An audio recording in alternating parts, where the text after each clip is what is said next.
할렐루야. 성경을 알자. 힘써 알자. 바이블 파노라마. 하나님의 통치, 나라와 그분의 계획을 깨닫는 여정. 사무엘상, 사무엘하, 열왕기상, 열왕기하. 이렇게 해서 오늘은 열왕기상 되겠습니다. 말씀은 열왕기상 3장 9절 말씀이 되겠습니다. 말씀으로 들어오기 전에 먼저 저의 어린 시절 말씀을 드리고 본문 말씀으로 들어가겠습니다. 제 어린 시절의 한 편지에는 할머니의 대필자로 채워져 있습니다. 저희 할머니께서 저희 고모들을 비롯한 일가친척들에게 전하고 싶으신 말씀을 글로 옮겨 적는 것이었습니다. 그저 저희 역할은 단순한 속기가 아니라 할머니의 구술을 토시 하나 틀리지 않게 받아 쓰는 대신 그 말씀 속에 담긴 깊은 뜻과 진심을 포착하여 읽기 편한 문어체로 정갈하게 옮겨 적는 작업이었습니다.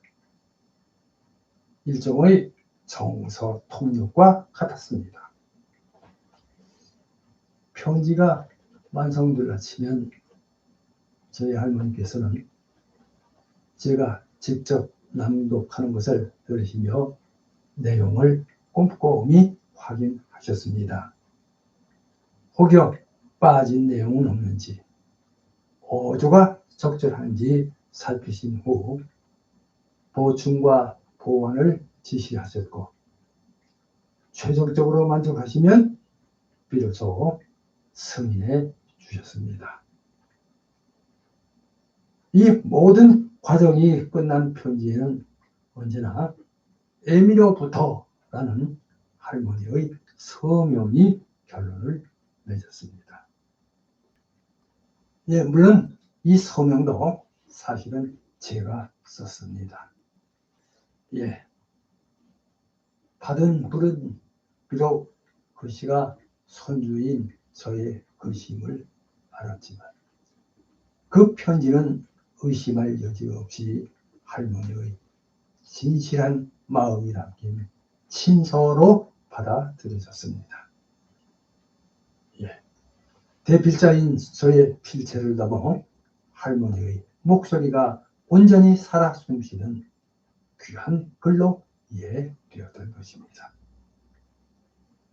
특히 저의 작은 고모께서는 이 서신을 어머니의 분신처럼 귀하게 간직하셨습니다. 그래서 할머니가 그리울 때마다 주머니에서 꺼내 읽으시며 때로는 눈물을 훔치고 때로는 환하게 웃으셨다는 이야기를 훗날 들었습니다. 그래요. 저의 고모에게 그 편지는 그저 단순한 종이뭉치가 아니라 시 공간을 초월하여 어머니의 온기와 사랑을 전달하는 영원한 매개체였던 것입니다. 이 경험은 훗날 저에게 있어서 성경의 진리를 깨닫게 하는 통로가 되었습니다. 그래요. 성경은 인간의 눈으로 볼 수도 만질 수도 귀로 들을 수도 없는 무한하신 하나님과 그분의 뜻을 유한한 인간이라는 필자의 언어와 역사를 통해 글로 표기한 하나님의 친서입니다. 할머니의 진심이 손주인 저의 필체를 넘어 저의 고모의 가슴에 닿았듯이 성경 역시 시대와 문화를 초월하여 하나님의 변치 않는 사랑과 구원의 메시지를 우리에게 전달합니다. 그 안에서 우리는 활자의 껍데기가 아닌 살아있는 감정과 의미를 통해 보이지 않는 하나님을 가장 현실적이고 감동적인 방법으로 만나게 됩니다. 그래요. 이 모든 필사의 순간을 통해 우리는 가장 위대한 성령은 결국 보이지 않는 하나님의 사랑을 세상에 드러내는 통로가 되는 것임을 배우게 됩니다. 자, 열왕기상 강해입니다. 오늘 강해하고자 하는 이 열왕기상은 구약 성경의 11번째 책으로 이스라엘과 유다의 왕들, 그러니까 다윗의 노년기로부터 시작하여 그의 아들 솔로몬의 통치와 그리고 북이스라엘의 아합과 그의 아들 아시아와 남유다의 여호사밧까지의 통치와 역사가 교차하며 전개됩니다.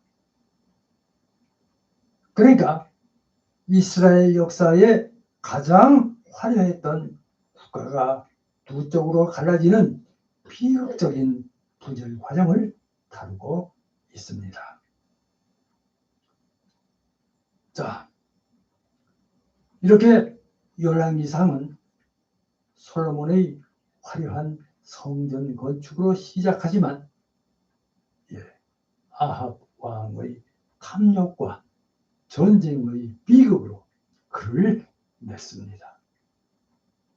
이는 인간의 외적인 화려함보다 하나님을 향한 마음의 중심이 얼마나 중요한지를 보여주는 매우 귀중한 책입니다. 따라서 오늘 이 열왕기상 전체를 요약하여 강해합니다. 열왕기상 지혜와 영광, 그리고 분열과 타락,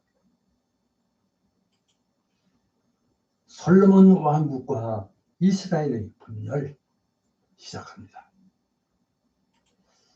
열왕기상 3장 9절 말씀입니다. 제가 읽겠습니다. 열왕기상 3장 9절 말씀. 누가 주의 이 많은 백성을 재판할 수 있사오리까? 듣는 마음을 종에게 주사 주의 백성을 재판하여 선악을 분별하게 하옵소서. 열왕기상 3장 9절 말씀입니다. 다윗의 시대가 가고 솔로몬의 시대가 오다. 열왕기상 시작합니다. 여러분, 오늘 이 시간 저는 구약 성경의 11번째 책인 열왕기상을 함께 살펴보고자 합니다. 자, 사무엘 하에서 다윗 왕국의 영광과 그림자를 보았다면 이 시간 열왕기상은 이스라엘 왕정의 다음 장을 기록합니다. 그래요.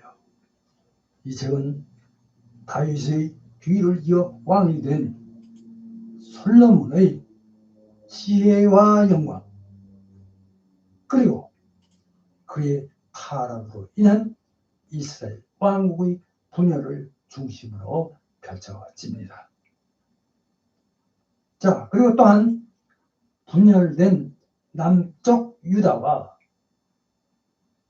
북쪽 이스라엘의 여러 왕의 통치와 엘리야 선지자의 활발한 사역을 기록하며 하나님의 경고와 심판을 보여줍니다. 자, 이렇게 열왕기상은 단순한 정치적 역사를 넘어 하나님의 언약 백성이 하나님을 왕으로 섬기는 삶을 살아야 하는 이유를 극명하게 보여줍니다. 예, 한때 지혜와 영광의 정점에 있던 솔로몬이 어떻게 타락하게 되었는지, 그리고 타락의 결과가 얼마나 비참했는지를 통해 우리는 순종과 불순종의 결과를 깨달을 수 있습니다. 그래요. 오늘날 우리에게도 열왕기상은 하나님과의 관계가 우리의 삶과 공동체에 얼마나 중요한지를 가르쳐 줍니다. 예, 오늘 말씀을 통해 열왕기상 속에 담긴 하나님의 주권적인 역사와 우리 삶의 영적 교훈을 발견하는 은혜가 있으시기를 주님의 이름으로 축복합니다. 영광과 타락의 교차점 시작합니다. 예, 열왕기상은 크게 세 가지 주제로 나누어 살펴볼 수 있습니다. 그럼 먼저 첫째 1번입니다. 1. 솔로몬의 지혜와 영광, 이렇게 제목을 올립니다. 성전 건축과 번영, 열왕기상 1장에서 11장까지입니다. 여기 열왕기상은 다윗이 죽고 그의 아들 솔로몬이 이스라엘의 왕위에 오른 것으로 시작됩니다. 예, 솔로몬은 기브온 산당에서 1000번제를 드리고 꿈이 나타난 하나님께 백성을 다스릴 지혜를 구합니다. 예, 하나님은 이 기도에 크게 기뻐하시고 지혜뿐만 아니라 부와 영광까지도 더하여 주십니다. 이렇게 해서 솔로몬의 지혜는 그야말로 동방의 모든 사람의 지혜와 애굽의 모든 지혜보다 뛰어나다고 평가받고 그런 수많은 잠언과 노래를 지었습니다. 자, 그리고 솔로몬의 통치 기간 중 큰 업적이라고 하면 바로 예루살렘 성전을 건축한 것입니다. 다윗 왕이 평생 소원했던 성전 건축을 솔로몬이 완성함으로써 이스라엘 백성은 하나님의 임재를 상징하는 영적인 중심지를 갖게 됩니다. 할렐루야. 여기 솔로몬은 성전 봉헌식에서 하나님께 놀라운 기도를 드렸고 이에 하나님의 영광이 성전에 가득하게 됩니다. 자, 솔로몬 왕국은 주변 여러 나라들과 평화롭게 교제하며 막대한 부를 축적했고 그의 지혜와 명성이 온 세상에 퍼져 스바 여왕까지 찾아와서 그의 지혜를 확인하고 감탄할 정도였습니다. 그래요. 하나님은 우리에게도 여기 솔로몬에게 주셨던 것처럼 지혜와 재능, 또 물질적인 복을 주십니다. 자, 근데 중요한 것은 우리가 그것을 어떻게 사용하느냐입니다. 여기 솔로몬이 백성을 바르게 다스리기 위해 지혜를 구했던 것처럼 우리도 하나님께 합당한 목적으로 기도해야 합니다. 우리가 하나님이 주신 은혜를 오직 하나님께 영광을 돌리는 일에 사용하고 성전 건축처럼 우리의 삶을 하나님을 위한 거룩한 처소로 만들 때 우리는 진정한 영적 번영을 누릴 수가 있습니다. 자, 이번엔 두 번째입니다. 이 솔로몬의 타락과 왕국의 분열. 열왕기상 11장에서 14장까지입니다. 자, 여러분, 안타깝게도 이 영광의 전정에서 여기 솔로몬은 이제 서서히 타락의 길로 접어듭니다. 그는 하나님께서 금하신 대로 그 금하신 이방인의 여인들을 아내와 첩으로 삼았고 그들의 우상 숭배에 마음을 빼앗겨 자신도 우상을 섬기는 죄를 짓게 됩니다. 그래요. 열왕기상 11장 4절 말씀입니다. 자, 한번 읽어봅니다. 열왕기상 11장 4절. 솔로몬이 나이가 많을 때에 그의 여인들이 그의 마음을 돌려 다른 신들을 따르게 하였으므로, 예, 바로 이 말씀처럼 그의 마음이 하나님께서 멀어진 것입니다. 예, 솔로몬의 불순종으로 인해 하나님께서는 이제 그의 나라를 찢어버리시겠다고 선포하십니다. 자, 솔로몬 사후, 예, 그의 아들 르호보암이 왕위에 오르자, 예, 백성들은 과도한 세금 감면을 요구합니다. 그러나 르호보암은 백성들의 목소리를 무시하고 더욱 무거운 짐을 지우려 합니다. 이로 인해 이스라엘은 극적으로 분열되어 북이스라엘 10지파와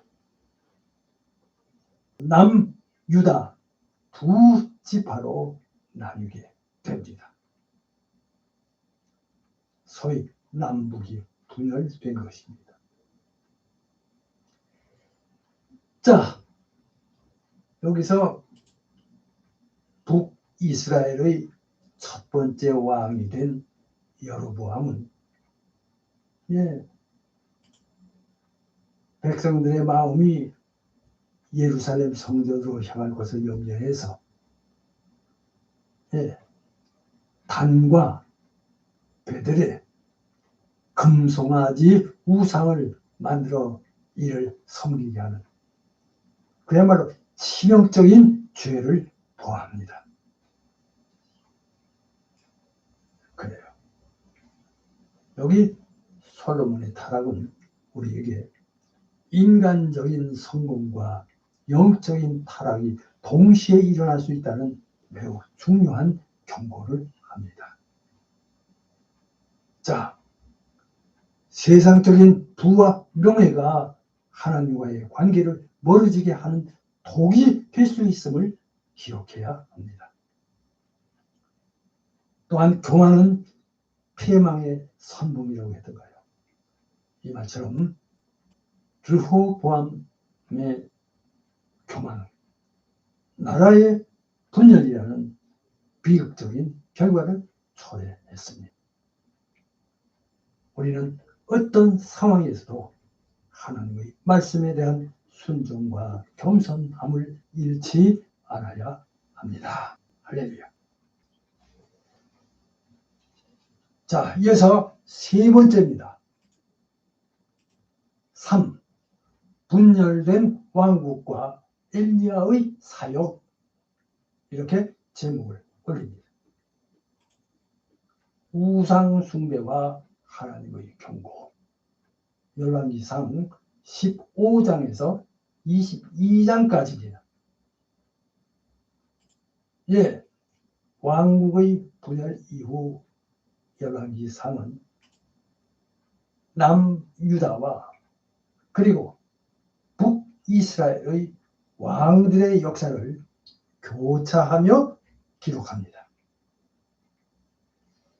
자, 근데 대부분의 왕들은 여호와 보시기에 악을 행하여 우상을 숭배하고 죄를 지었습니다.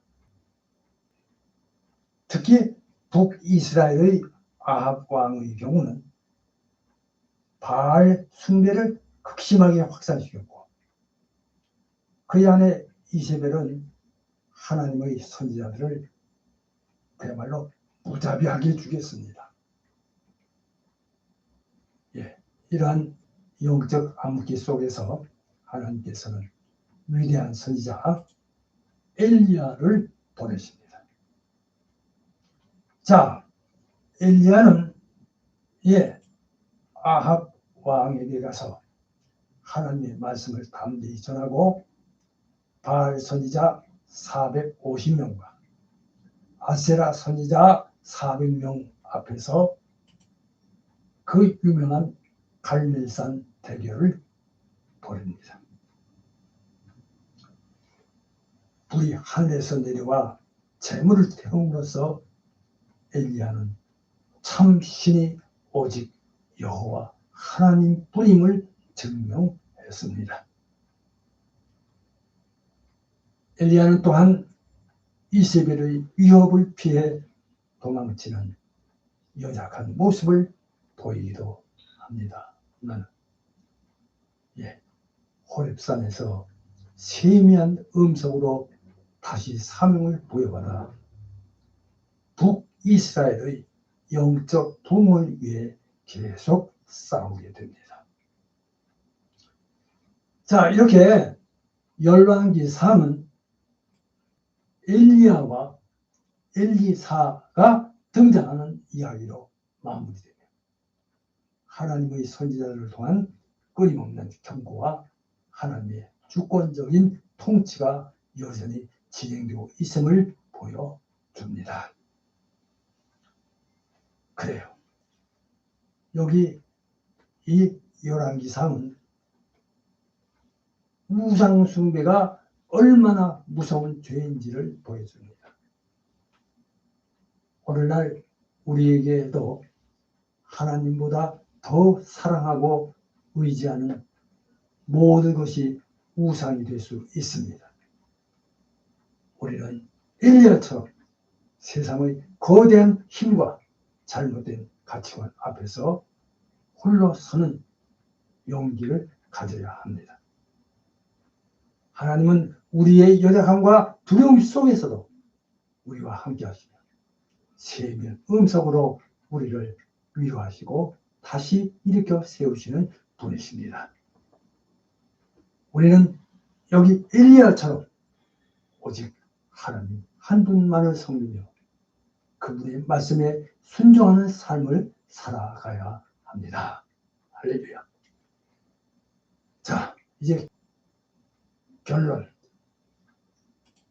순종이냐 불순종이냐, 생명이냐 멸망이냐, 오늘의 결론입니다. 여러분,